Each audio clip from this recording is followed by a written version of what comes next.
At si Yao Ming talagang napatayo po. Na tila gustong pumasok sa court eh. Pero wala. Ayun na lang po ang kanyang magagawa no, to support from the side.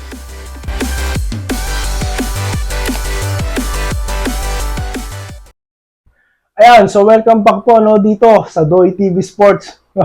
Well, wala po tayong dalang stat sheet po dito ngayon. Wala po tayong dalang listahan. At ngayon po, gusto ko lamang kayong i-update at of course, makasama kayo no, sa pagse-celebrate.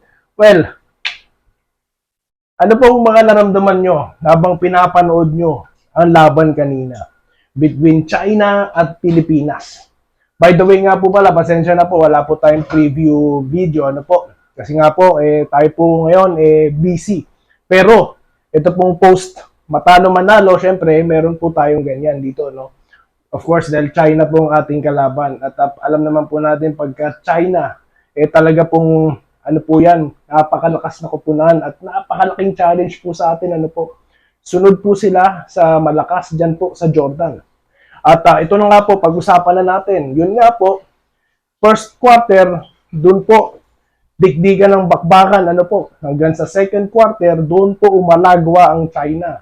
Pumapasok ang kanilang 3-point shots at kung makikita nyo po yung mga ngiti ng mga player ng China, no? Kung paano, parang ano, ito, my own, ano lang my own interpretation is parang niningitian lang yung mga players natin.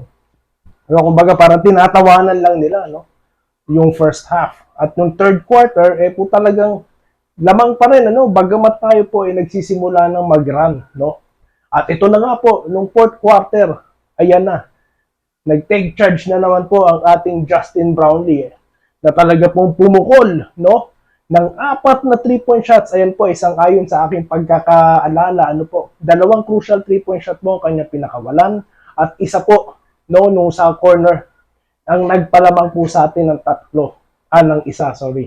So if I'm not mistaken, siguro mga 3 straight 3-point shots po ang pinakawalan niya dito, no?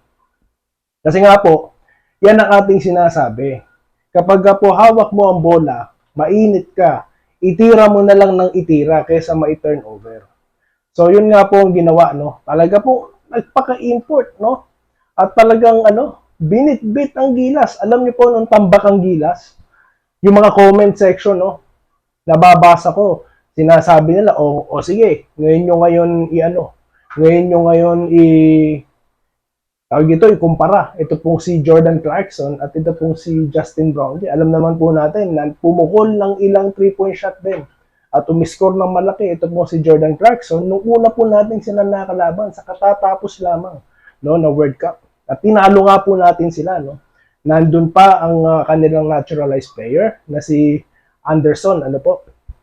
Pero na-injury yung kanilang former NBA player na 7'2", no.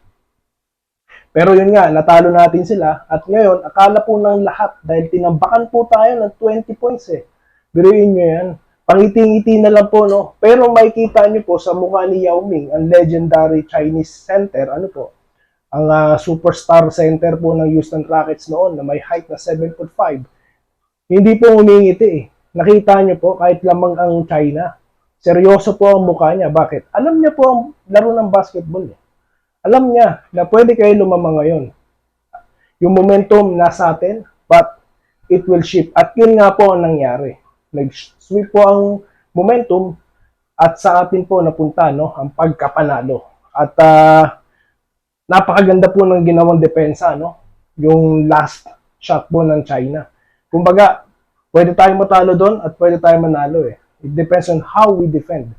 At yun nga po, nakadepensa po tayo, no?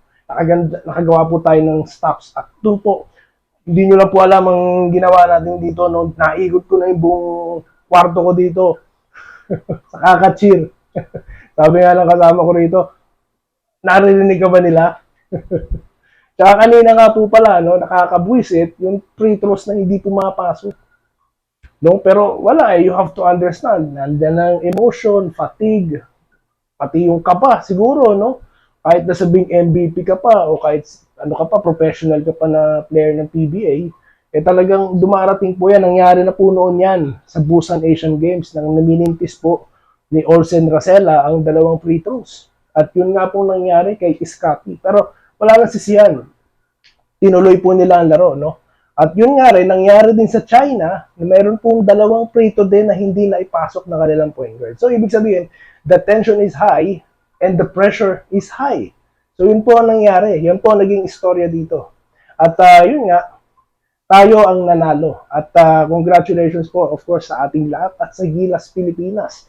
At sinasabi ko naman po sa inyo, time and time again, simula po na nagsimula tayo, simula po na nagkagulo, sino ang coach, sino ang mga players, ang pinaulit-ulit ko po, kahit sinong nandyan, malakas pa rin tayo. Yun po ang aking sinasabi. Bakit? 2 ang ating naturalized player. At ang isa dyan is consistent player po. At ang pinaka-importante, may never say die spirit. O, di ba? So, yan po ang naging istorya, no, ng bakbakang ito. At yan po ang naging outcome, no? Hindi po pinares back, no, ng Gilas Pilipinas. Kahit wala si Clarkson, kahit wala po ang ating mga overseas international players, na talagang magagaling, malalakas, malalaki. Pero, yun nga po, tulad ng aking sinasabi, ulit-ulitin ko po, na yung mga content po tayo dyan sa baba, talaga pong malaki ang kumpiyansa ko sa Gilas, no, na makakamit po natin ang ginto, makakamit po natin ang finals, na makakabalik tayo dyan. At yun nga po ang nangyari, no? Dahil nga, of course, tayo po ay inaangkuran ng legendary coach, no, na si Coach Tim Cone. At yun po, kung gusto nyo po, i-drill nyo pa, no, kung paano po natin sinusuportahan yung play niya, kahit po ilang beses tayo ditong sinasagot ng ating mga, ating mga supporters, no, tungkol po sa plays. Well, ang atin lang pong ginagawa, pinagtatanggol po natin, bakit? Yan po ang available, no? Yan po ang available. We should stick on what was available. Para po hindi na maguluhan ng ating mga players. At supportahan natin sila, yun po ang importante. At tignan nyo naman, nagbunga ang ating support. At yun lamang po, masyado na po tayong maraming sinasabi. At tayo po excited lang, dahil po, babalik tayo for finals. Mag-uusap po tayo. Para po, sa kanilang final game, na gold medal game. Ayan. At yan po ay ating pag-uusapan sa pagbabalik.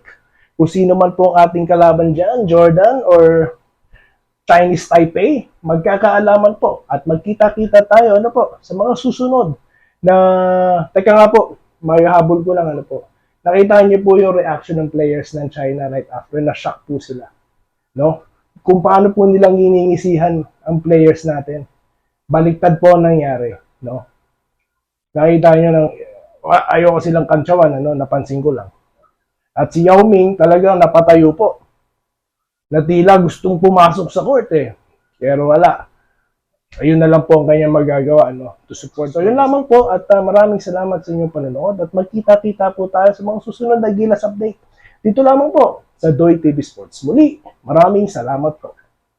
Salamat po sa panonood. Subscribe na para sa mga susunod na basketball at boxing videos.